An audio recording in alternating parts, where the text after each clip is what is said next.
The phone rang while I was on overwatch. Night scope pressed against my eye, desert air biting, mission in motion. The voice on the other end wasn't command. It was the hospital. "We're treating your daughter for 3 broken ribs and a concussion." My heart didn't race, it froze. Then her voice, small, cracked. "Dad, Mom's new boyfriend did this. He wanted me to lick his shoes. When I refused," her sob dissolved into static. I didn't blink, I didn't breathe. My commanding officer ripped the phone from my hand, listened. His jaw tightened. "Your mission is scrubbed. The Black Hawk is yours. Orders, permission, escape." The rifle in my hands felt weightless now. The war wasn't in this desert, it was back home. I touched down at dawn, the rotor wash still burning on my skin when I reached the hospital. She lay in bed, fragile, bruised. Her eyes found mine and tried to stay strong, but the truth spilled anyway. "He hurts me when Mom isn't looking. She knows. She doesn't stop him."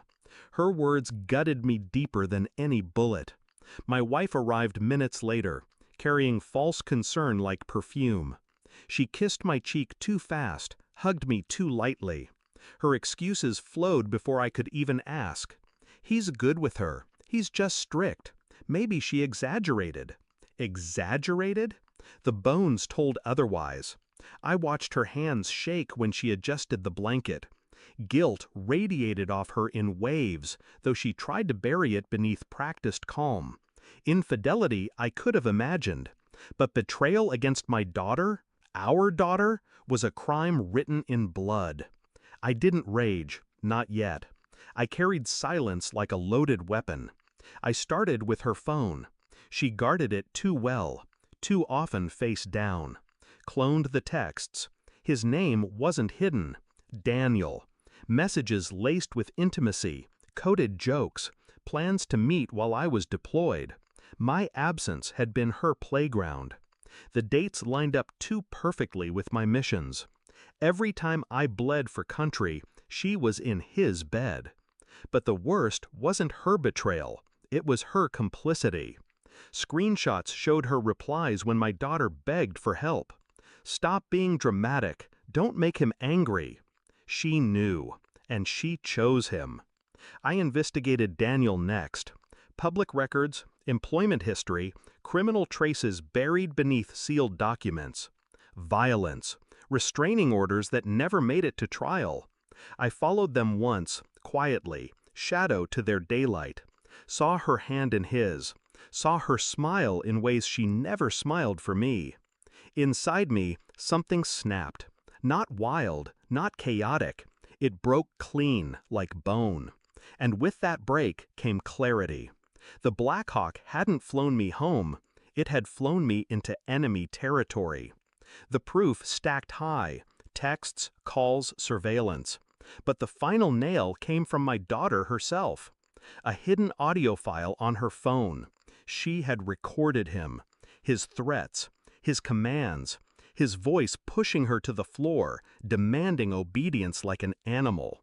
I listened once. That was enough. That evening, I placed everything in a folder on the kitchen table. DNA test, too, because doubt still lingered, poisonous and quiet. The result confirmed what I feared. She wasn't his victim, she was his shield. Our daughter was mine, but her loyalty wasn't. She had handed the child over to him as offering. When she came home, I didn't speak. I only slid the folder toward her. Her hands trembled as she opened it. Her face went white, lips moving without sound. Then, sobbing, pleading, "It's not what you think." I stayed silent, calm. The silence became a mirror, forcing her to see herself. Her collapse was the reveal. The evidence only confirmed it. I didn't call the police immediately. That would have been too merciful. Instead, I invited her to sit. She obeyed like a child before judgment. I played the audio of my daughter's voice, her begging, his cruelty. I watched my wife's face break apart, every feature folding under shame. Did you enjoy it? I asked, voice steady. Watching her suffer so he'd keep you? She couldn't answer. Tears drowned her words. That silence was enough. I stood, collected my daughter's bag, looked down at the woman I had once trusted more than life itself. "You're already dead to me," I said quietly. "But I'll let the law decide how long it takes the world to catch up." I left her there, with the folder, with her guilt, with the echo of her own destruction. By morning, the police had everything. Evidence delivered anonymously. Her face would be on the news soon. His too. I didn't watch. I didn't need to.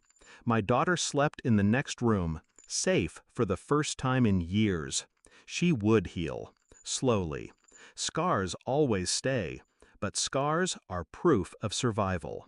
As for me, there was no rage left, only cold clarity. The battlefield had shifted. Enemies weren't in deserts or caves. They were closer, in my own bed, wearing familiar skin.